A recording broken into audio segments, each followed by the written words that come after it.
And a very warm welcome back to you to the Intel Extreme Masters San Jose, live from the SAP Center for live coverage of our StarCraft 2 tournament over the next 2 days. We'll crown our champion, the first ever time we've been in North America in a sports stadium. We're in the NHL hockey arena, of course, occupied by the San Jose Sharks. Talking of Sharks, we don't have any on the desk right now, but instead we have Day9 and Kalaris back with us. How you doing, gents? Dude, I'm doing great. Are you a shark or not? No, I'm a human man, Paul. Oh, I thought you were Sharknado. A common mistake. Well, that first series was like insane. Yes. Between Rain and True, and then of course seeing Snoot advance to the round of 8 is always really exciting. Because who doesn't love a last standing foreigner in a tournament? Absolutely. But QXC still is there in Group D. Yes, good point. I'm glad you pointed that out. Otherwise, we'd get into trouble with QXC because he gives us a hard time for that. James, what do you think so far? Really good Group A, series. fun game. Yeah, fun very group.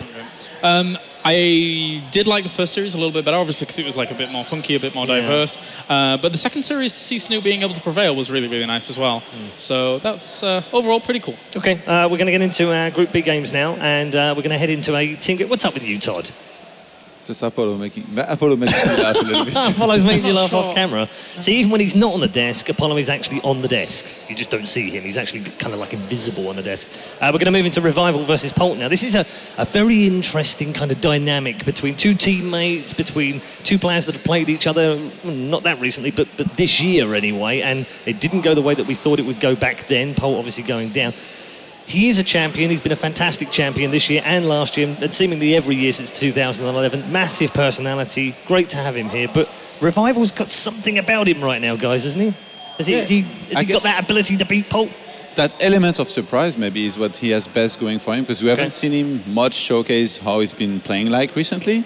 And even though they met 8 times and Polt won 6 of those times, as you mentioned, the last time that they played, it went Revival's favor, but that was 8 months ago, so we can't really look into that too much. But there is the fact that Revival is able to beat Polt when he plays well, and here so far he's played well in this tournament. He won his opening match. Yeah, I mean, back at Burbank, as you're seeing Revival right now, he played very well. We didn't necessarily expect him to go through in his game, but he did, and I wouldn't say it was completely against the odds, though, was it? No, I don't think so. The thing is that Revival's one of those guys that can always eke out wins and stuff, and, you know, being in the position that he's in, being on CM Storm, and I imagine maybe he plays quite a few games against Polt and stuff like that from time to time. It doesn't necessarily mean that they do when they're on the same team and stuff like that, but I can imagine that they probably do. So he's probably well versed in this matchup as well, and he probably knows what to expect from Polt. Okay, Sean, Polt. You know, I just have to lean towards Polt in the matchup. I mean, I have suggested that, you know, Polt would beat Revival, and then again last time they did wind up losing, but the fact of the matter is that Zerg is having a really hard time against Terran these days across the board. Who isn't having a hard time against Terran? Basically only Life. Like when you look, and when you look at the play that Life did and ask, well, what can Revival do to succeed? We're starting to see that it's big risk style openings that Zerg are succeeding against Protoss with, like doing a little bit more 3-hatch before pool, doing a little bit more of assuming you're not going to be aggressed early, because so many Terrans are trying to do the greedy stuff. But I do think that Polt has the edge because Widow Mines, again, are stronger. We've seen Polt do well, even with the Widow Mine nerfed. So, I mean, pretty much I feel like everything is going against Revival in this. Okay, I'm going to give you guys something to think about and ponder maybe a little bit, but I'm going to give this to Todd first, because I know you've got such a sharp mind, you'll know exactly what you want to say to me afterwards. In previous versions of the game, Sean's like, already okay, let's wait for the sharpness. I'm ready for Todd's sharp mind. Yes. Here it comes, Todd. He's mocking you, by the way. That's mockery. I was skeptical. No, I'm preparing everyone for the moment. Here it comes. It's fine. I've got your back on this, buddy. Okay. In previous versions of the game and different updates, when we've had a race that we've maybe seen taken advantage, there is a period of small domination to start with. And then what inevitably happens is they kind of get a bit cocky. And they think, oh, we're so dominant, we can just do anything we like. We can build greedy builds and we can still win. Are Terrans starting to get there? Maybe some of them, but I don't think it's Captain America's case here. Okay. I don't think he's one. I think he's a more sensible, I mean, he's a brain player, isn't he? I mean, remember his interview, actually, that you did back at the studio, where he said, Terran versus Zerg right now, I know that Terran has the upper hand. He said by a little, by the way, which I liked. I like that. And he said, as long as I don't do anything too bad and I just do what I have to do, like here and there, the standard things, I know I'll win when he was facing Jaedong. So I think he's going to want to look to do the same here up against Revival. Yeah, it's a critical thing, isn't it? When you know that you're okay and that you can, like he says, almost ignore what the other guy does and just concentrate on what you're doing, that's got to be so much easier.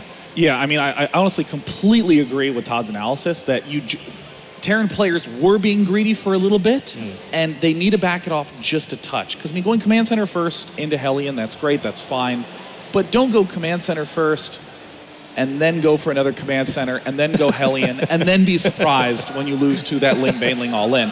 We're seeing the greed for Zergs not just keep pace with Terrans, but because of how Larva works, you have the flexibility to, on a dime, make a decision. If I'd been playing Ladder recently, I'd have thought that Day9 had been watching my builds. Popular. Wait, at my level. Yeah. Do you go all in like every game? Yes, every game. I know players who do that. Not every game. Oh, well, okay. 9 out of 10. 9 out of 10. What is the case in that one macro game? What goes through your head then? The all-in doesn't work and he has to transition, but the guy's very far behind.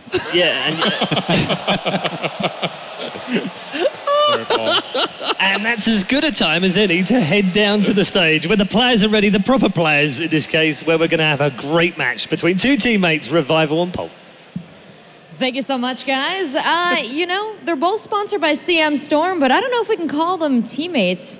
They do live separately. They don't practice together very much. But they were teammates once back in the days of TSL, and that's why I'm so excited to bring you this next match. First up, we have from CM Storm, Polt.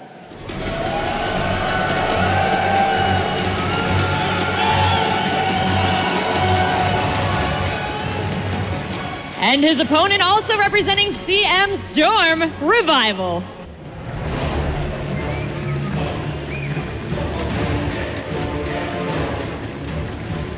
You both look so stylish. If I can ask you to please shake hands. Let's get this match underway. Thank you very much, Rachel, and hello and good afternoon, America. I'm here with my best friend, Rotterdam, once again, from Burbank over to San Jose, as we get ready to start Group B here of our first game. Very excited for this one, Captain America versus, you know, a very old friend. They've known each other for a long, long time. They've been playing against each other for a very long time as well, Sean. Their encounters go back all the way to 2011, 2010 perhaps even. Of course, traditionally, you know, Polt has had a better record against Revival. But the last time they played, that's already a while ago. That was WCS America Season 1. And it was a really big series as well because it was the quarterfinals. Of course, Polt won Season 2 and Season 3 in 2013. Going into that quarterfinals, I probably filled in a 3-0 or a 3-1 for Polt. But no, of course, that was a difficult matchup for Terran as well. It was a difficult time. Revival won that series pretty convincingly, 3-1. That is the last time they played against each other. So this is definitely more than just a match for Polt. He would love to win this and, of course, get a little bit of revenge against his old teammate as well, and perhaps still sort of teammate. Well, this is a very important game because they've already played the first game in the group stages, if you've been following the tournament already. If you hadn't known, now you do. If they win this, they're going through to the round of 8. It's a big game here with two very different stories, I like to look at it as, because you've got Polt, he's Captain America, he's the favorite to advance from this group, he's won multiple tournaments, he's finished in the top 8 12 times this year. Incredible to do that, but this guy has only been to a top 8 in a tournament once, and it was that very tournament that you described earlier this year in WCS America. He's had an up and down career, and I like to bring this up because he's a forgotten Intel Extreme Masters champion. Of 2013, he won the Intel Extreme Masters Shenzhen. He's had an up and down career, and this must be such a big moment for him on the stage, Roddy. Was that against the Liquid Hero? It wasn't against the Protoss. Yes. No, it was against Oz. Yes, Oz. Ah, okay. So a big moment for him now on the stage. Yep, especially because that tournament back then, that was sort of like, man, Revival finally got his breakthrough performance, and from this point on, he is going to keep posting results like this. You can always fill him in the top 4 or the top 8 of a tournament, but it's been very up and down, and it's been quite quiet around him over the last few months. That's why when he was playing earlier this week, when we were doing the group stages in Burbank, or at least one match of each group in Burbank as a warm-up for this tournament, or as an early start, you could say, his win over First, I think it was a little surprising. Of course, a lot of people will be afterwards like, oh yeah, I can see Revival beat First. There's nothing wrong with that. Well, if you take into that recent DreamHack into consideration, where First had a pretty good showing, and how quiet it has been since WCS America Season 1, like that's almost at the start of the year of Revival, I think that was a pretty big upset. But hey, maybe Revival has been working real hard to get here, and maybe this is going to be another one of those Shenzhen runs. Let's hope so, because it would just revitalize his career. He's definitely had a lot of ups and downs over the years, and this is the time where he can come back on top. But let's talk a little bit about Revival up against Polt here. Polt's coming into this as the favorite. There's no doubt here that everyone's looking at this as a Captain America victory to go through to the top 8 and challenge the likes of Rain, to challenge the likes of Hero. What does Revival have on his side to potentially upset this? What does he need to do? What does he have in his advantage coming in? I think he's going to have to play very solid. I think a small advantage he has is that Polt played some TvZ earlier this week against Jaedong. Of course, he was able to analyze those games. He could look at it. He's like, all right, so this is perhaps what I can sort of expect. What he also has is that Polt plays in a lot more tournaments than Revival does in general. So it's not just the series against Jaedong from a few days ago. It's a lot of information. And if you know how your opponent likes to open up in TvZ, if you know sort of his openings and you know a couple of crucial moments of the game, you may delay those field drones for a few extra bailings at first, and then later on you even things up. And if you survive certain stages of the game against Polt, then Polt can be a little stubborn as well. He will still try to force the issue or push the issue, even if his early game wasn't as good as it perhaps should have been to follow something like that up. But, you know, I'm trying to make it better than this. In the end of the day, Polt is really good, and Polt is really good in this matchup, and Revival is going to have to bring his A++ game, as my other British friend, the Muslim, would say.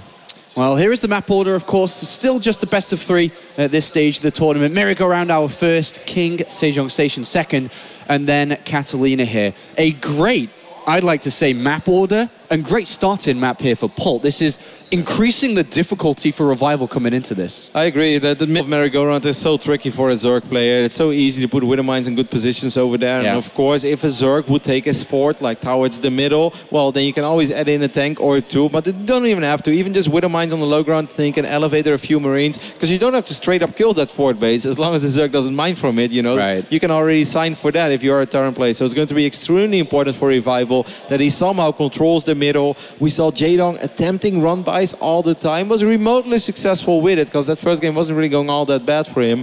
I think Revive is going to have to do the same. You can't let this just be like a 50-50, you take your side, I take my side, and then let's meet in the middle, because you're going to lose that fight as a Zerg player if you run into a bunch of mines and if you're fighting off creep. So Revival is going to have to really dictate the pace of this game, and he's going to have to try to throw Polt off his game, and of course make sure don't take silly early economic damage from a couple of Hellions or Hellbats whatsoever. All right, well, Polt undefeated so far in the Intel Extreme Masters San Jose, went through the American qualifier, didn't drop a single map.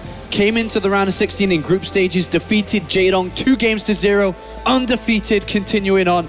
As you can see, we're now getting ready to load up game number 1 of Group B here between Revival and Polt. And I'm excited. Can Revival topple Captain America? Let's find out. As up here to the top, left-hand side of merry-go-round spawning. Here is the blue Terran player, sponsored by CM Storm. Make some noise for Polt! And over here on the right top side of merry-go-round, we have the red Zerg player also representing Cooler Master Storm. It is Revival. And is this the tournament where he can start to really climb back up? Because in a very difficult era of StarCraft 2 right now, we're seeing a lot of players give up their hopes and dreams. There's too many good players right now. You've got all these Kesper players, Pro League players dominating the scene. But here we have Polt starting this one up on the map that he's favored towards as well, by the mind. But he's going to open this up with a proxy.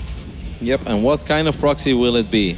He's so far sending out just a single SCV, but the other one could still follow, of course, the one that's building the supply depot. Curious, I did not expect this. I did not see this one coming. Starting off guns blazing over here. That goes first, 11, number 1. Yeah, and he's just going to send out another SCV. No, he's not sending out another SCV here. Okay, so now he starts building. Okay. So he's got a barracks in the center of the map here. Reaper opening, probably? Well, I think he would have already thrown the gas down here, Rotti. This is a bit of a... Is it a mind game? What is this? I don't know what it is. He's going up against a 14 spawning pool. This is not good for Polt. I don't exactly know what's going through with Polt's mind here. an incredibly this is just an economic 11-11. Instead of going 11-11, you get a few more SCVs, then you still get your second Rex. So he's still going to get a lot of Marines to work with. He's still going to be able to put on a lot of pressure. I think he's walking into a wall here with the spawning pool down already and the delayed barracks, delayed Marines. I think you're onto something, Sean, but that's of course something Polt couldn't possibly know. He couldn't know that it was not going to be a hatch first. And the good news is for Polt that this is not 11-11, because if it would have been, I think he would have been in even more trouble. Now at least he has some sort of an economy behind this. It's not the greatest, let's let's not play any games, but it's something that I think you can still work with if you force out a bunch of Zerglings. If maybe Revival takes a bad engagement against a Marine or two more than he actually expects to see, then I think that's something that Polt can still bounce back from, but he has his work cut out for him, that's for sure. Well, only 2 Zerglings are being built at this moment, and that is obviously not enough to deal with any form of 2 barracks being played. He hasn't scouted, he doesn't have an Overlord 2 scout currently. It's only 2 Zerglings. Yes, mining gas is helpful, but in the very instant that this attack happens, it isn't. It helps later on. Polt realizes there's no scout. He should just hide. He's got to spawn and pull first. He's going to force drones out, and Polt, who definitely looked like in a bit of a weird scenario, has addressed what's going on. And this is going to be a big surprise here for Revival. He's going to be in a lot of trouble when he finally finds this out. Yep, will he even? I don't think he's got back with his Zerglings. He still has no idea.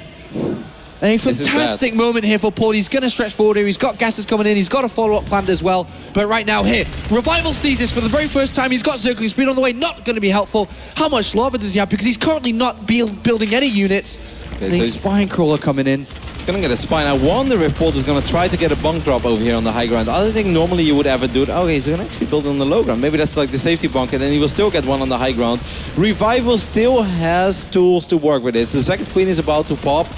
We see the work count, it's dead even right now, but he has to be very careful. Every single Zergling is important. He wants to buy time for the spine crawler, but I don't think Polt is gonna give him that time. That hatchery is starting to drop a little bit of HP already. Yep.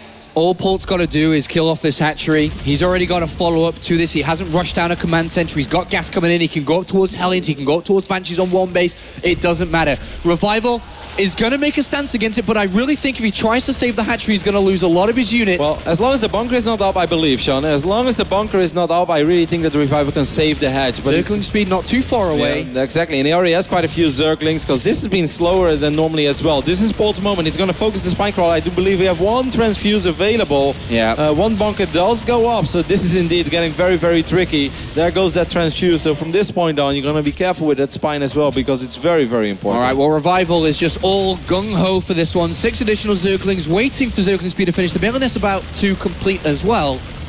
Yeah, can he break out?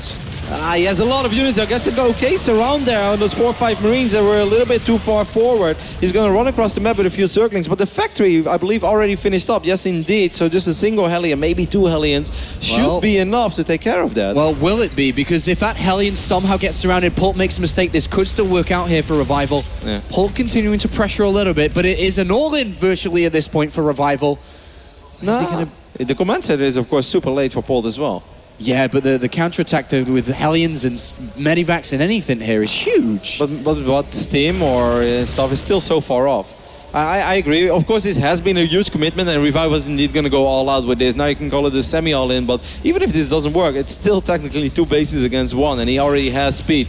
So here we go. These depots will go down because the bailing count is more than high enough. More Zerglings streaming across the map as well. I think actually this is going to be it for Polt. I don't think he has any units here other than that 1 Hellion. And these SCVs, Sean, they will get a couple of good hits there from the Bailings, and the SCVs are struggling. There's only a single Hellion. There's nothing out. A tank is trying to be researched, but supply blocked at the wrong time here.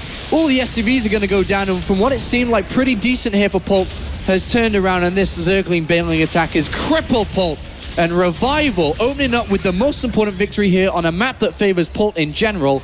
Brilliant play. Only 4 SCVs remain. Yeah, and a few more Zerglings streaming across the map with just that single Hellion, that solo on HP. I think this is going to be it. Polt will tap out. Revival wins game number 1 on merry-go-round after perhaps being a little bit fortunate, opening up with the spawning pool against this, what was it, 11-14 Rex proxy from Polt. But beautiful execution by him, man. He stayed very patient, very calm, got his spine crawler, waited not until he has like 6 to 8 slow links, but no, he waited until he was able to jump on those Marines immediately. And yes, there was a bunker on the high ground, but that was the only thing there was. Polt was transitioning out of this, so it's not like the Marine number kept on growing, because if it would have been, I think it would have been a little bit more difficult to jump on Marines when there is also a bunker and there is a backup bunker. But the Marine count, it wasn't low, but it was also not non-stop Marine production from Polt. Well, Polt now finds himself in a very difficult position because he entered this series as the favorite. He's decided to open up the way that he did. He's now almost, given this away to a certain degree here, if you want to look at it that way. And now he's one game away from going down to the lower bracket in this group. This is Revival's taking 2 maps. This is perfect for him. I mean, even though these guys, they're not super teammates, they don't live together, but perhaps this is something that Revival has just been looking into. Because early this week, we asked Solar, no, it wasn't Solar. Who was the Zerg that asked? Symbol. Sorry, excuse me, Symbol. All these Zergs, man, all these Korean Zergs with their ass, like Suckspree, Solar, Symbol. But it was Symbol. I was like, Symbol, why did you suddenly not go hedge first when you did it 5 times in a row? He's like, well, he think I go hedge first many times. So this time, early pool. And I think this might actually be the same. Revival might be like, hey, Polt knows me pretty well. He knows that I go hedge first 99% of the time. I wouldn't be surprised if he tries to take advantage of it. So you know what? I'm going to open up a little safer this game. So really well done there by Revival. I think that's pretty much the only thought process there is. All right, well, getting ready for map number 2 here, as Polt needs to win the next 2 in a row if he wants to compete for that first place. Or can Revival finally get to a top 8? April was the last time he got one. Winning this would get his 2nd of the year. Very important moment here as we get ready to jump in. And it's going to be King Sejong Station, if I remember correctly. I think you're onto something, Sean. As our final map, of course, if we will need a Game 3, is going to be played on Catalina. It's been a very successful year for Polt regardless. He didn't win as many tournaments as he did in 2013, but he still had so many good runs, and of course he would love to continue it. Even if this man over here on the left top side would lose his series, he's still not out, but he's gonna have to fight even harder to advance. Give it up for Captain America himself, Polt!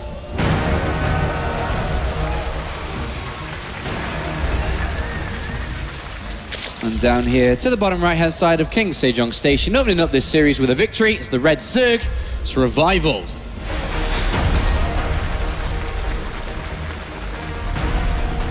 I'm expecting Polt to play a lot more standard this game, Sean. I'm expecting him to fall back to what he showed us earlier this week, and that is, of course, make a few Hellions, maybe morph them into a Hellbat to put on some pressure like that, have a quick stim behind it, doing this, of course, all off 2 bases, and then follow it up with just solid 3-base macro play, then have your 2nd engineering bay ready, get all the big upgrades going, and then just try to get your own 4th base while denying the Zerg player's 4th base. I know that's a whole lot of information, but it's basically how most of Polt's his games play out. He likes to at least see what's going on. He doesn't just like to be in the darkness. He likes to be always active with a few units out on the map. That gives him confidence, gives him perhaps a false sense, but definitely a sense of security. You can't always be sure because sometimes people try to trick you just on that. Hatchery first coming out here for Revival versus Command Center first from Polt. Changing up quite drastically here, Roddy. Yeah, that's a very economic opening, so we'll see. But, doesn't really change anything in the grand scheme of things. He can still follow this up with everything that we just spoke about.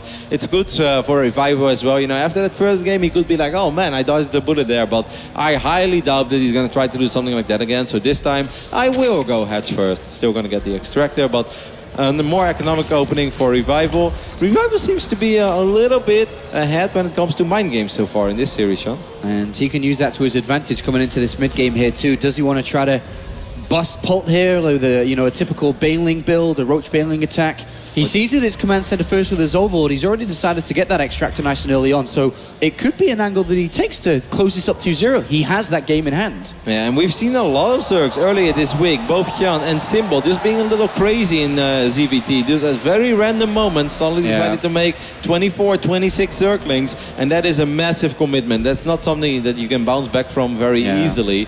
But they've made it work, and I wouldn't be too surprised if Revival tries to do something like that, because Polt can be a predictable player. But on the flip side, Polt isn't a player who takes a 3rd command center very early on in this matchup, which is more difficult to pull off the Roach Baneling type of attack, because if you don't get the 3rd command center, you have more production and therefore have more units, which obviously is going to be better at defending. So I guess it comes down to what he scouts with an Overlord. If he sees a third command center in play, he could go for it. I'm not expecting a Roach Bane, but a big swell of Lynx trying to avoid the units in the middle of the map at first, and then trying to surround 2 Hellions that are about to pop and run into the main base. Something like that I don't think would be a huge shocker, but Roach Bane would be very surprising against someone like Polt, who's not super greedy in this day and age of TvZ, and in general doesn't really die that often against Xerxes either. Well, as you can see, Revival not minding any more gas at this point, is going to be looking for his third hatchery in a couple of seconds' time here as he starts to build up towards that. And of course, you want to be able to get that down pretty early so you don't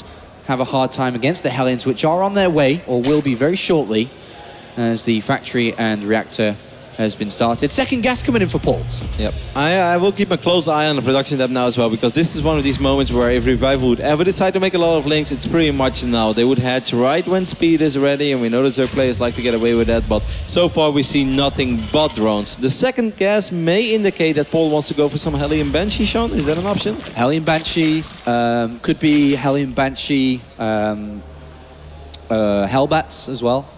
A couple of different ways he goes. Could go. Or he could just bank a whole lot of gas for the sake of it. And he's like, ha, I'm making the commentators look so bad. That's right, man. He banks all that gas and then goes mech. Yeah. No, he banks all that gas and then actually just like researches Stim and only makes Marines, nothing else. Saving it for later. Yeah. And that would be a good mind game as well. You know, in the old, there were a lot of all-ins actually where you take gas, but then it's just a fake. You pull the workers from your main and you saturate them in your natural. Right, yeah. I remember Bling, our other British buddy. Bling had a build like that a few times on Ohana. Worked like a charm every single time. Works like a charm. This one is going to be for the Banshee. Is he going to invest into Cloak here? Yes, he will. So, Hellion Banshee, pretty good strategy overall against Roach Bane attacks. Of course, the more Banshees you have, the more easier it's going to be to hold on, and of course then you can go and use them aggressively to kill drones while you get back into the game.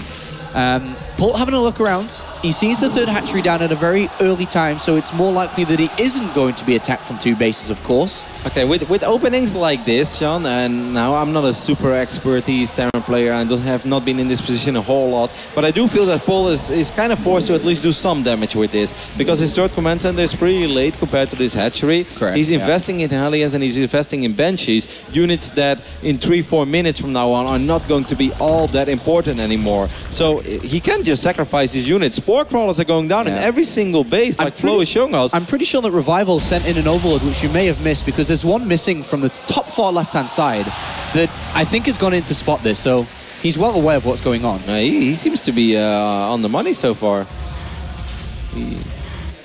Oh, well, we'll see. These Banshees, they will always find maybe a weird angle where they can still get a couple of drones, but he can't just let it idle above a mineral line because there are spore crawlers. But here we go. It's still one of these weak spots where he's going to be able to get a couple drones. An okay start so far for Polt. Gets 3 drones. He's going to go for number 4 as well.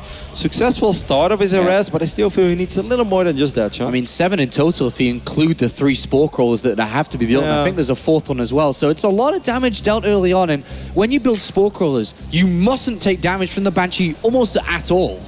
That is correct. That is correct. And is it just a single Banshee? Did he perhaps cancel Cloak? Can we take a look at the upgrades real quick? Yeah, okay, he canceled Cloak after it got scouted, I think, like you mentioned, Sean. So not a huge investment anymore for Polt. And then suddenly the 7 drones that you just mentioned, the 4 kills and the 3 spores, yeah, that's not all that bad at all. Yeah, it's pretty good actually, I think, here. But we do see the Banshee still coming around to the main base as well. It's going to do even more damage.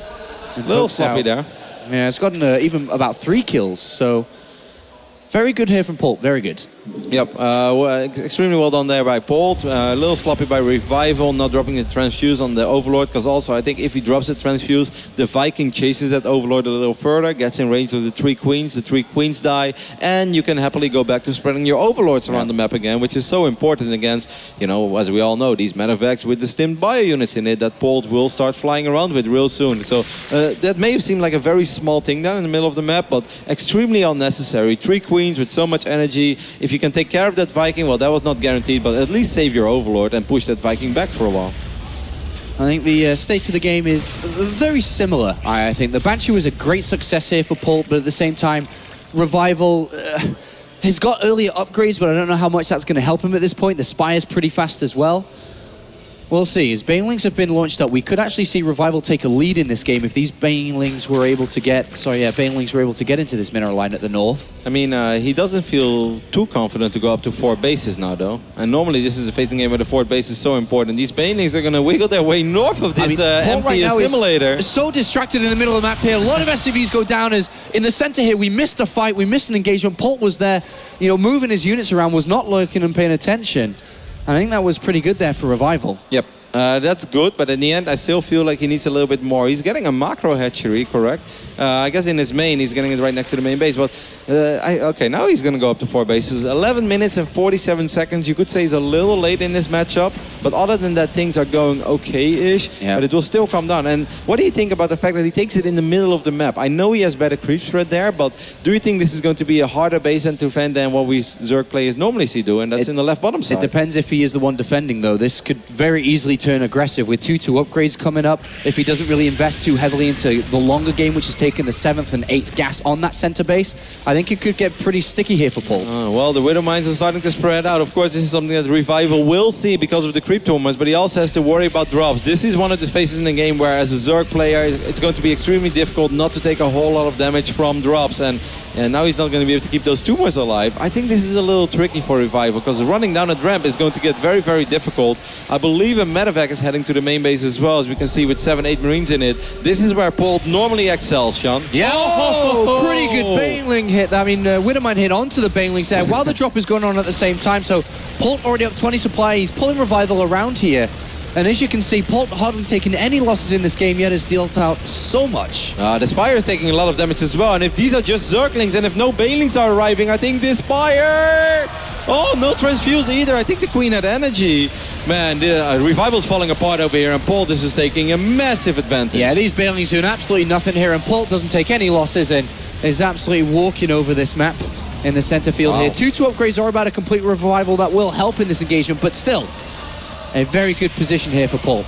Yep, extremely good position. Revival has to worry about these rocks as well. Well, actually, Polt is going to take care of it for now, but that 4th base in the middle of the map, I think is going to be so difficult to defend. Polt is just going to put more and more pressure onto it. They're going to spread out more Widow Mines at the bottom. There's not going to be any creep spread, and then Revival will always feel forced to keep his units around here, which allows Polt to just harass every single other base out there. Maybe the Widow Mines can do some friendly fire.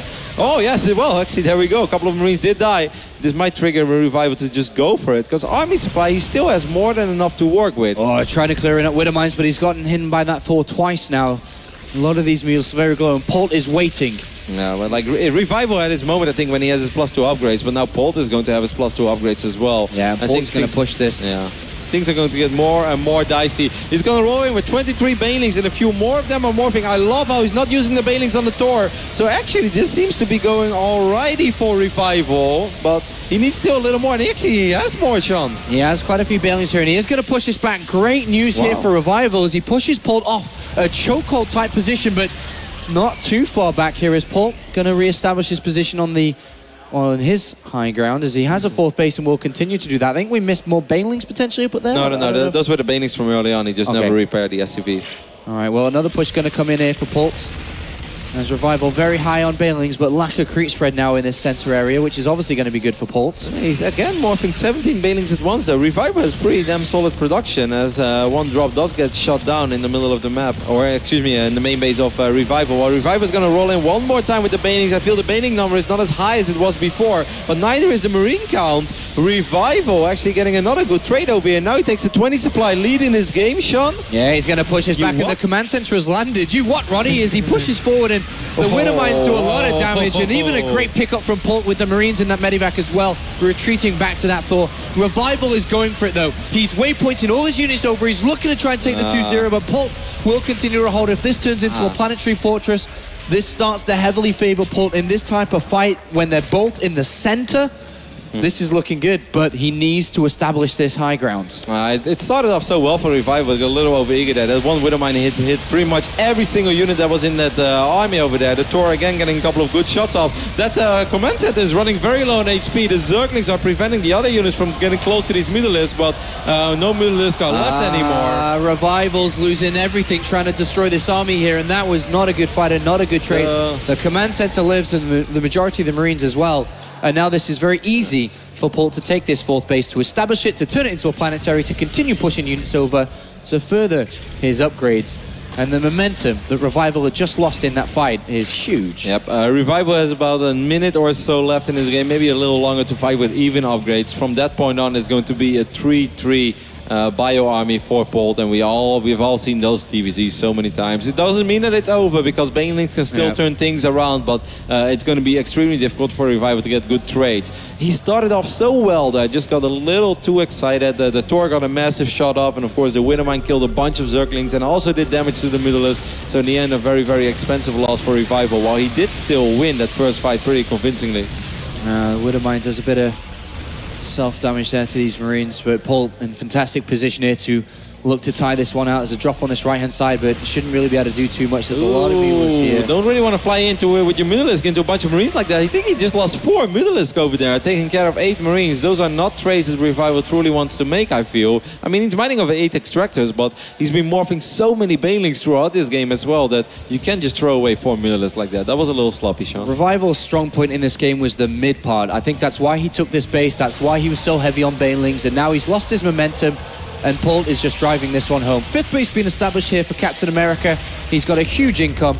And with these upgrades that are very close to finishing up, that's when he's going to push forward. He's just building up that army slowly but surely. And when these upgrades complete and his army is closer to that 200 supply, he's going to be in great shape. Well, Revival can perhaps get one more big fight with 2-2 against 2-2, and he has a lot of Banelings over here. Those 8 Extractors have really been paying off, but yeah, it's still so hard to run into that planetary fortress. Overall, that was an okay trade, I think, for Revival. Just, you can't go all the way. You can't draw into that planetary fortress unless you have a completely dominating army. I'm pretty sure Revival knows he's running against the clock right now, but that was a great chance to maybe catch Polt off guard, to turn the tide once again, but unfortunately wasn't enough to be able to do that.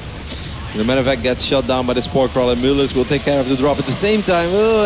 Okay, these Banelings again connect with the majority of the bio units. I must say his Baneling control so far, Sean, has been on the money. Yeah, Polt maybe messing up as well a little bit here. Yeah, could have picked those units up, but either way, the game continues on. Polt on 5 bases. His 3 upgrades are going to complete. He, of course, would have loved to have a bigger army at this point, but he's going to buy himself some more time. Just sit back, build up, and then try the very same thing he's been trying for the last couple of times. But that does give Revival a bit of a chance back again. Overlord is going to spot this drop on the right side of the map. If I don't really, I mean, I like the drops, don't get me wrong, but I would prefer the drops when Polt has a very intimidating army in the middle of the map as well, because that's where it gets really tricky. And I feel right now, the only thing the Revival truly has to worry about in this game is this drop over here on the south side of the map. We do see Polt moving his army in the middle of the map as well, though. Well done there by Revival. Shots that drop down. Good job there by Polt, trying to save these Marines for as long as possible. This time he does pick him up. There's a Widowmine there as well. One Tor gets picked up. Oh, this could be a chance. How many Widowmines are there? Because they're slowly being detonated one at a time here. Well done. And this could open up an opportunity here for Revival to go. Remember, he has no hive. He has no infestation pit. The longer the game goes, I mean, it has to end soon here for Revival if he wants to win. He's down 20 supply. If he's going to run up the ramp, he needs the absolute best Baneling connections of all time. A couple of these Tors are very low on HP, but I don't think that this is going to be enough. Good splits there by Polt. Showing off some Terran beauty over here, Sean. Absolutely. Well done here by Polt. He stands strong at this point, and Revival's mid-game has come to an end. Good game is called, and Polt will tie this series up. 1-1. Excellent game there by Polt. A lot better than the previous one. I love the opening as well with that one Banshee. The starport got scouted. It saw that that Cloak was on the way. He cancelled Cloak, but he still forced out those drones or those Spore Crawlers. And then he picked off a couple of drones in a natural. Later on, flew into the main from a very weird angle. Got 3 more drones for his money. So a single non-Cloak Banshee in the end killed 10 drones. Well, that's a fantastic investment, Sean. A fantastic investment. What do you think is going through the players' heads at this point? You think any of these are starting to feel nervous? You think it unfazed at all? I don't think nervous. I think Polt feels a little bit more satisfied now, and he's probably like, man, why did I go for that silly building game #1? I don't need to do that. I'm Captain America, man. Like, I can just play straight up. Right. And I think Revival is probably just going over a few engagements in that previous game, and also like, okay, so you're playing some tricks with the Hellions, but you know, I don't think this was like a game that's like, man, like I just don't know what just happened. These are the type of soccer games that you just walk away from and you kind of know where it went wrong in a few minor moments, few small engagements. Of course, Revival, he did very well in a few fights, but then he got a little overeager. He chased too far back because it was always like a trill or the parade of Terran units coming in, and at a certain point he just couldn't push the parade further, and then the parade started marching on again. So I think Revival is just going to have to pick his, not really his battles wiser, but, you know, deciding when it's enough, or should be satisfied a little quicker. All right, well, I thank you very much, Ronnie, for your thoughts again on that. We are going to pop to a quick commercial break, but when we come back, we will find out who will be first place in Group B.